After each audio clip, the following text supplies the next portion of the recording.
Not at all, Tom. Not at all. Not a single person.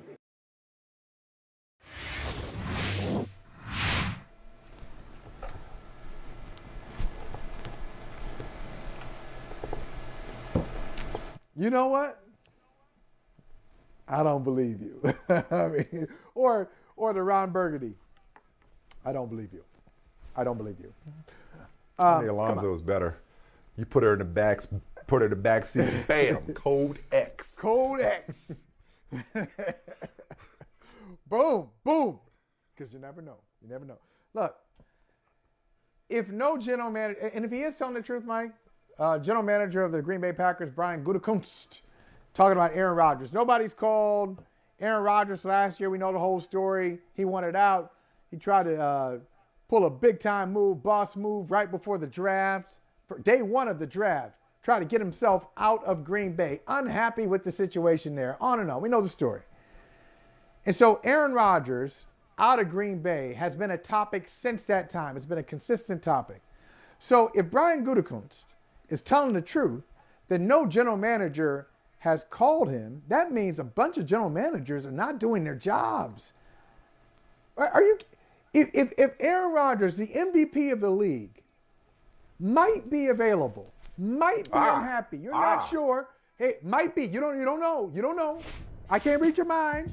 I can't read your mind. I don't know the situation, but I'm one of the handful of teams. Let's say it's anywhere from 8 to 12 teams with like a really crappy quarterback situation, and I'm trying to do everything I can. I'm talking about you, Carolina. I'm talking about you, Ron Rivera. I'm talking about you, Denver. I got a bad situation. I got to do everything I can to make sure. I'm talking about you, Cleveland. Why wouldn't you call? Why wouldn't you call and say, hey, I'm just throwing it out there. I like Aaron Rodgers. He's a pretty good player. I like his work. I'm familiar with his work. I like it. What would it take to get Aaron Rodgers here? Are you guys? So what do you think the answer? And then they hang up on you. What do you think that answer is? What do you think that answer is? What do you think that answer is? What do you think the answer is to the Green Bay Packers? What would it take to get your two-time MVP franchise icon quarterback? What would that take? This is what to quote young Malcolm X, nothing. Different context, nothing. Right. Okay, right. You can't do anything for us. Thank you. But so that's why he hasn't got any offers. Michael, this is so. Let me put you up on game.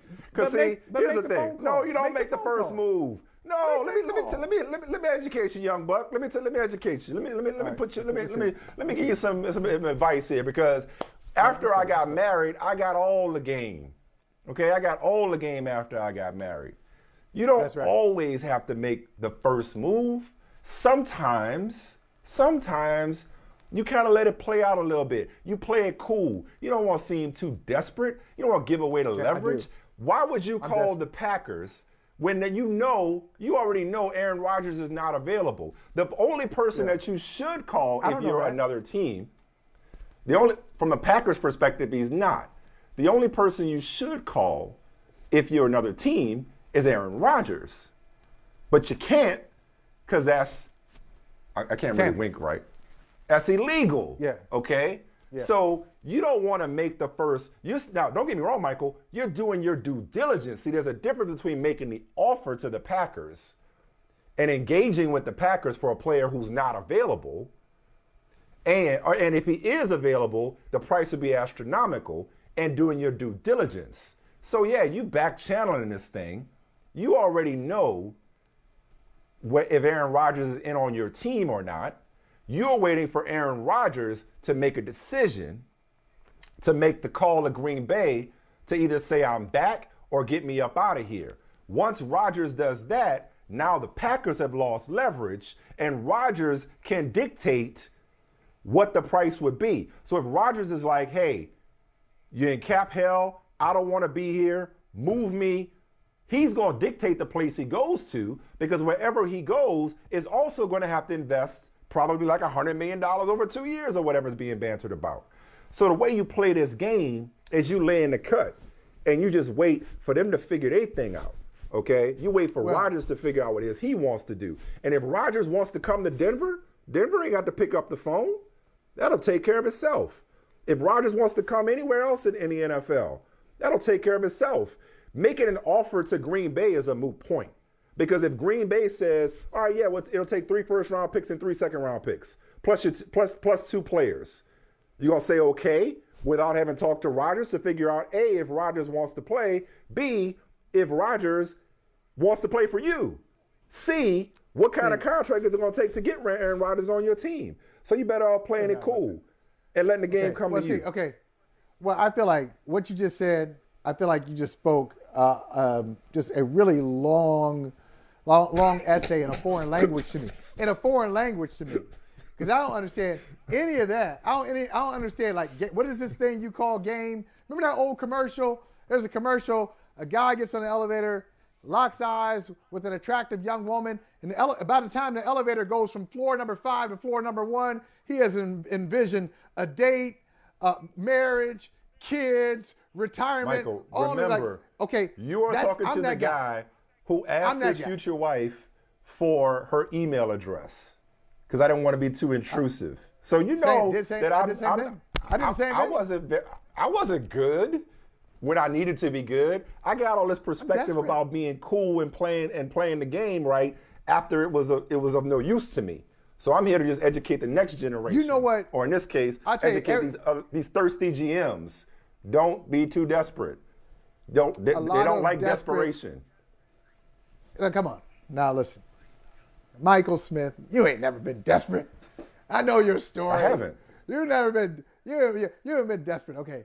I've also probably missed out on a lot because a closed mouth don't get fed on the other hand. So that's right. See, I've been that guy, long time ago. Like, what, she went out with him?